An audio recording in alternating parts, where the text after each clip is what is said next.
yang dapat digunakan untuk pembukuan baik perseorangan maupun organisasi.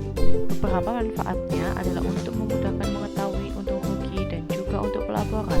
Keuntungan yang dapat diambil adalah dapat digunakan untuk banyak pembukuan dan data tersimpan dengan aman. Pertama-tama, pastikan handphone Anda memiliki data internet atau terhubung dengan Wi-Fi. Lalu buka aplikasi Play Store dan kita cari buku warung. Nah, setelah ketemu, kita tekan unduh pada aplikasi tersebut.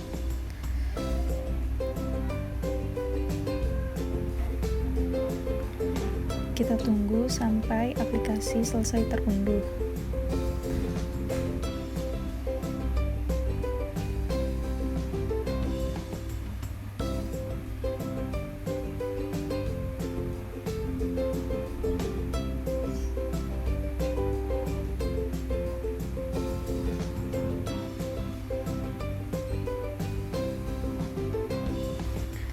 Dan setelah terunduh, kita tekan buka.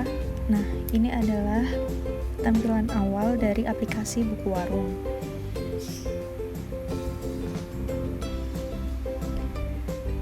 Lalu kita pencet masuk dan masukkan nomor handphone yang Anda miliki untuk mendaftarkan akun.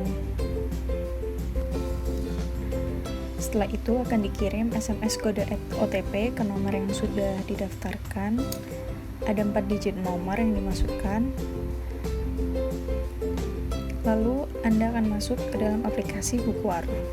Di dalam aplikasi ini terdapat beberapa fitur juga ya yang akan nanti saya jelaskan. Pertama-tama kita harus mendaftarkan usaha yang kita miliki. Di sini tekan tambah usaha baru, masukkan nama dan pilih tipe usaha. Di sini ada beberapa pilihan untuk tipe usaha dan kita bisa menambah tipe bisnis baru apabila bisnis yang kita miliki tidak tercantum dalam pilihan kategori. Karena di sini saya memilih sembako dan ada di kategori usaha, maka saya tidak menambah tipe bisnis baru. Dan di sini saya memasukkan nama toko, yaitu Toko Jaya, lalu tekan simpan. Maka toko akan terdaftar. Dan di dalam buku warung ini kita bisa menambahkan lebih dari satu toko ya yang kita daftarkan. Nah, di sini saya akan menjelaskan cara pencatatan hutang dalam aplikasi buku warung ini. Pertama-tama tekan catat hutang yang ada di bawah kanan pojok. Lalu, ini bisa kita pilih berikan atau terima. Nah, apabila ada orang berhutang, kita pencet berikan.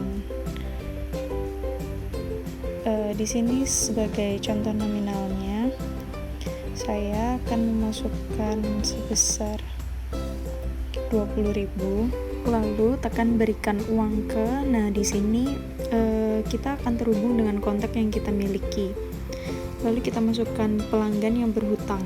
Nah, di sini saya contohnya memilih Dita. Dan di sini terdapat detail dari nomor pelanggan.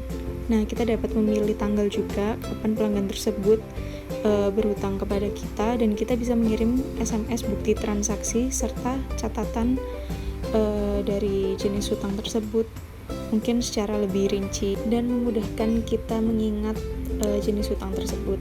Lalu kita tekan simpan yang kuning di bawah itu, dan maka hutang akan berhasil dicatat ya. Nah, ini dia total hutangnya 20.000, dan di sini kita bisa mengaktifkan fitur pengingat untuk menagih hutang tersebut ya. Misal kita pilih tanggal 21 untuk jatuh tempo hutang tersebut, lalu kita tekan simpan. Nah, ini dia tampilannya setelah sudah tercatatkan hutang tersebut. Di sini kita masih bisa merubah tanggal jatuh tempo ya apabila ingin mengubah, dan kita dapat mengunduh laporan, kita dapat mengingatkan melalui WhatsApp ataupun aplikasi yang lainnya seperti SMS atau media chatting yang lainnya yang kita miliki di HP.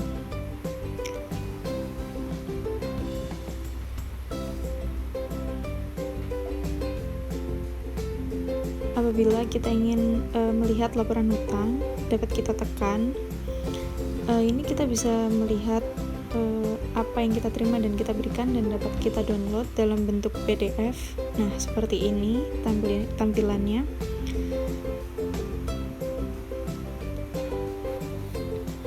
Setelahnya saya akan menjelaskan bagaimana apabila kita menerima pelunasan hutang dari customer ya. Semisal di sini membayar 10.000 Dita.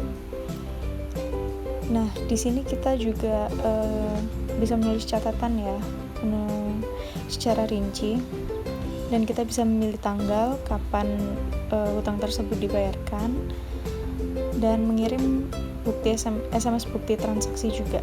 Lalu kita klik simpan, dan transaksi telah berhasil dicatat. Lalu secara otomatis hutang akan terpotong dan ini pembukuannya. Selanjutnya, saya akan menjelaskan cara mencatat transaksi. Di sini yang pertama, apabila kita membeli barang, kita dapat mendaftarkan barang tersebut. Di sini ada opsi pengeluaran dan penjualan ya. Misal kita melakukan pengeluaran sebesar 300.000. Nah, di sini ada informasi dari pengeluaran tersebut, misal untuk membayar listrik. Dan kita memilih tanggal kapan kita melakukan transaksi tersebut, dan kita bisa memasukkan catatan. Di sini saya menuliskan beli dengan OVO, lalu tekan simpan transaksi dan berhasil dicatat.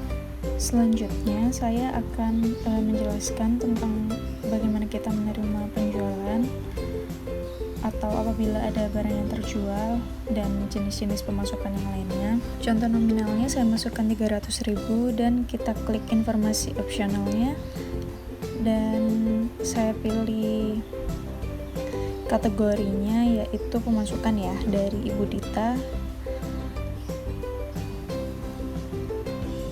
dan kita masukkan catatan yaitu membeli beras sebanyak 30 kg dari uang 300.000 tersebut.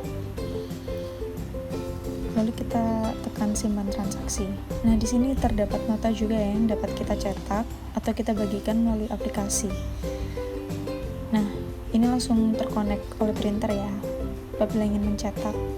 Dan ini apabila Anda ingin men-share nota tersebut ke aplikasi yang lain, dan ini catatan dari transaksi yang kita lakukan, dan kita dapat mengunduh dari catatan transaksi yang telah kita miliki. Nah, di sini saya akan menjelaskan tentang bagaimana cara menambah stok. Di sini misalnya beras ya, harga jualnya per kilo semisal 30.000 dan kita set stok minimumnya sebanyak 100 kg.